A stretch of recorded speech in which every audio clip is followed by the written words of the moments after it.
ورنہ وہ بھی اپنے آپ کو مسلمان کہتے، خوارج بھی اپنے آپ کو مسلمان کہتے، جو حضرت علی اور حضرت امیر معاویہ اور دیگر صحابہ کو کافر کہتے تھے، برجستہ کافر کہتے تھے، علی کافر ہے،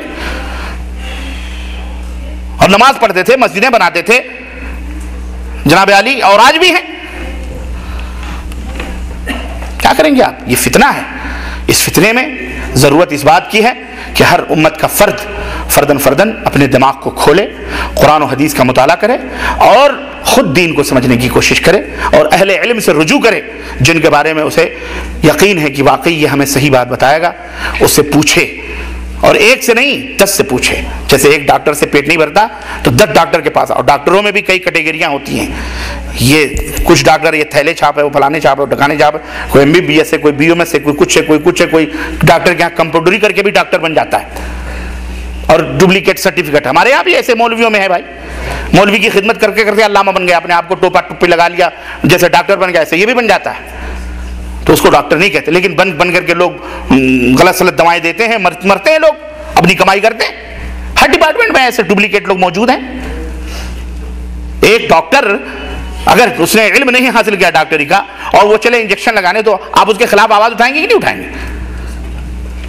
ایک شخص جس کو علم ہی نہیں ہے، وہ چلے تبلیغ کرنے، فاقد الشیء لا یؤتی شیء، وہ کس چیز کی تبلیغ کرے گا؟ ہم کو بتائیں۔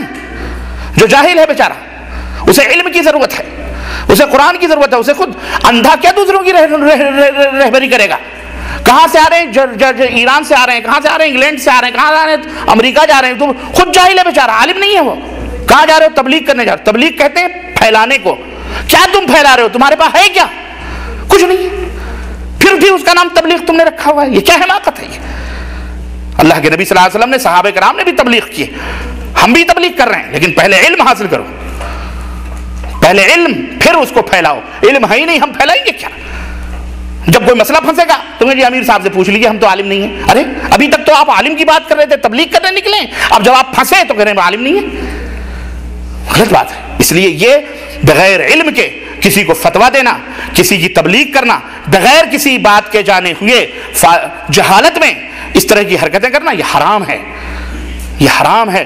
یہ علماء کا میدان اتنا گھٹیا نہیں ہے جتنا دنیا داروں نے سمجھ رکھا ہے۔ اپنے اپنے میدان میں تو ہمیں نہیں گھسنے دیتے کہ جی انجینئر ہے تو آپ کو کیا پتا ہے انجینئر کیا، سیاست آپ کو کیا معلوم ہے سیاست، ہم ڈاکٹر آپ کو کیا معلوم ڈاکٹری۔ جناب علی یہی قرآن اور حدیث ہی ایک گھٹیا میدان ملا ہے کہ جو بھی داڑھی اور مونچھ بڑھا لے، ٹوپی لگا لے، علامہ بنے پھرے۔ نہ، اہل علم نے اس کے اوپر قدغن لگائی ہوئی ہے۔ اہل علم محدثین باقاعدے، یہاں تک امام احمد بن حنبل رحمۃ اللہ علیہ سے پوچھا گیا کہ اگر ایک آدمی بہت بڑا متقی ہے، پرہیزگار ہے، اور نماز پڑھتا ہے، سب کچھ کرتا ہے، لیکن اس کے بارے میں یہ ہے کہ وہ جھوٹ بول دیتا ہے، تو آپ بتائیں کہ اس کے بارے میں یہ بتایا جائے کہ وہ جھوٹ بولتا ہے کہ نہیں بتایا؟ امام احمد بن حنبل کہتے ہیں اہل السنہ والجماعہ کا منہج ہے کہ اس کو سب سے پہلے بتایا جائے کہ یہ جھوٹا ہے۔ کیوں؟ اس لیے کہ وہ جھوٹا ہے، وہ اس کے اندر ایک خرابی ہے، اور بقیہ نیکیوں کی وجہ سے لوگ اس خرابی کو بھی اچھا سمجھ کر کے پکڑ لیں گے، اس لیے اس کو پہلے بتایا جائے یہ جھوٹا ہے، پہلے بتایا جائے کہ یہ جھوٹا ہے، تاکہ اس کی خرابیوں کو لوگ اچھا سمجھ کر کے نہ بنا۔ کیونکہ وہ تو ہے جہاں تک نماز روزہ حج زکات وہ نہیں بیان کیا جائے گا، اس کا نہیں بیان کیا جائے گا، اس کے نماز روزے اس کی ذات تک ہے، بس لوگوں وہ نماز پڑھتا ہے اپنے لیے پڑھتا ہے، ہمارا کوئی فائدہ ہو سکتا ہے، لیکن وہ جھوٹا ہے، لوگوں کو بتلایا جائے یہ جھوٹ بولتا ہے، تاکہ اس کے شر سے لوگ محفوظ رہیں۔ ایسے ہی کوئی بھی جماعت، کوئی بھی فرد اگر شرک اور بدعت کے اندر ملوث ہے، اس جماعت کے بارے میں بتایا جائے گا کہ اس جماعت کے اندر شرک اور بدعت ہے، تاکہ اس کی اور دیگر خرابیاں اس کے اندر منتقل نہ ہو سکیں، وہ اپنے اور جراثیم کو ان کے منتقل نہ کیا جائے۔ یہ محدثین کا اصول ہے، اور یہ امت کا اصول ہے، یہ اللہ اس کے رسول کے اصول ہیں۔ یا ایھا الذین آمنوا ان جاءکم فاسق بنبأ فتبینوا، کوئی بھی شخص خبر لے کے آئے اس کی تحقیق کرو، بغیر تحقیق کوہ کان لیا جا رہا ہے، کوے کے پیچھے مت دوڑو۔ آج اسی لیے ہم گمراہ ہوئے، آج اسی لیے ہم جو ہے بھٹک رہے ہیں اور جہنم کے راہوں پہ چل رہے ہیں۔ اللہ سے توبہ کریں ہم، اور اللہ سے ڈریں، اور سچے لوگوں کے ساتھ بیٹھیں، سچے لوگوں کے ساتھ۔ ایک جماعت جنتی ہے، باقی سب جہنمی ہے، وہ جماعت موجود ہے الحمدللہ، قرآن و سنت کی جماعت ہے الحمدللہ، اس کے ساتھ بیٹھو اٹھو۔ لیکن جب پتہ چل جائے، ایک آدمی اگر زناکاری میں مشہور ہو جاتا ہے یا پکڑا جاتا ہے، ایک ہی دفعہ بیچارے نے زنا کیا ہے، آئندہ اسے اپنے دروازے پر کوئی نہیں بٹھاتا ہے۔